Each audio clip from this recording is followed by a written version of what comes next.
Let's unpack some of the key highlights from this week's proceedings with legal expert Nthabiseng Dubazana. Thanks so much for speaking to us, Nthabiseng. So, the saying goes, justice delayed is justice denied, and hopefully for the Meyiwa family especially, some progress is now being made.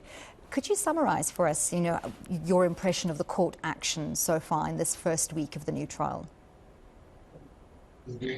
So when we look at the way the presiding officer is basically running the trial, he is trying to get to the crux of the matter quicker than it was in the first place. So, for example, the pre-trial conference, for me, it cut out a lot of things.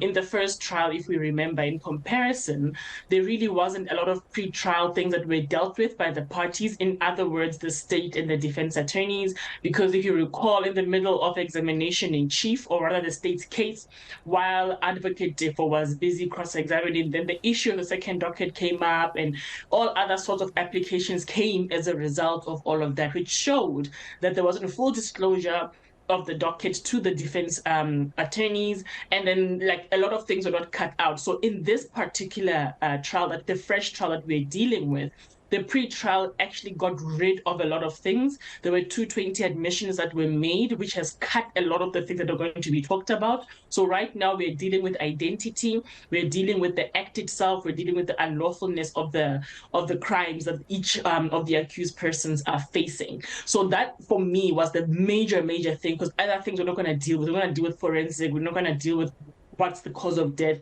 All those things are gone now. So the pictures that were taken and all of those things, they've been admitted, we're not touching those. All we are dealing with now is whether the accused before court were the ones present on the day in question. That, for me, was the best thing that came out at the start of this trial.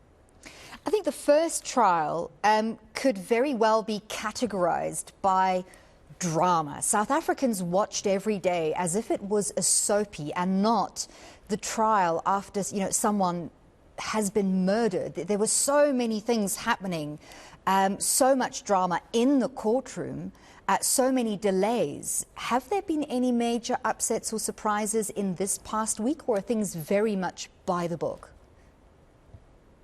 For now, so much has been done directly by how criminal procedure is supposed to be dealt with.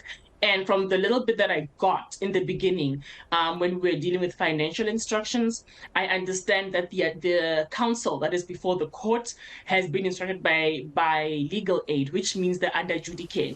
In order for you to get judice as an attorney or as counsel, you have to be admitted by the LPC. You have to have all your stuff in order. So which means we're dealing with people who know what it is that they're supposed to do as the matter goes forward. So that's a good thing.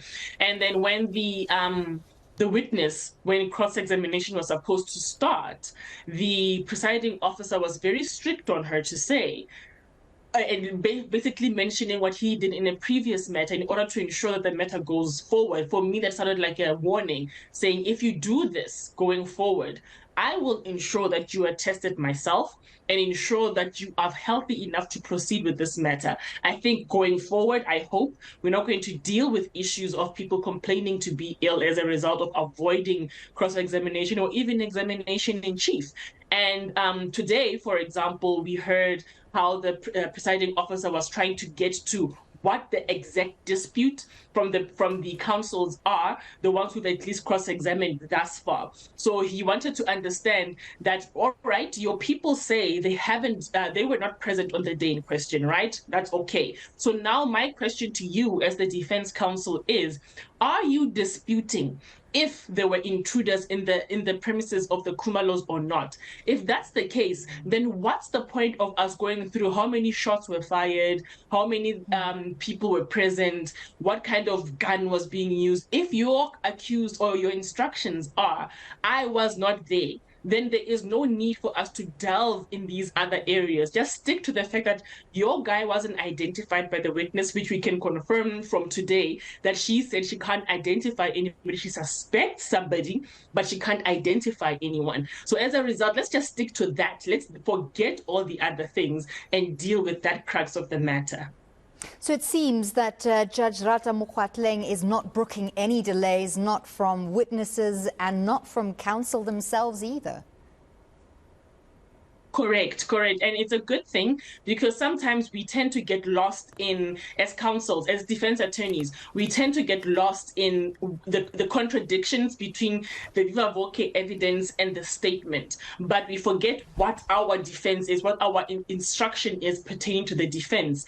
If her statement differs from her viva voce evidence differs from her statement, but it's pertinent to your own case, in other words, your defense, by all means, go through the statements, let the court be aware of that. But if the contradictions has no bearing on what it is that your defense could possibly lead to, then rather let that go. So for today, we saw the third counsel who was dealing with statements wherein Ms. Khumalo was saying that she can't remember this, she can't remember that. So as a result, there's going to be a trial within a trial because now the police officers that wrote that statement on her behalf would have to come and confirm that they read it out to her, she understood the content of it and all of that.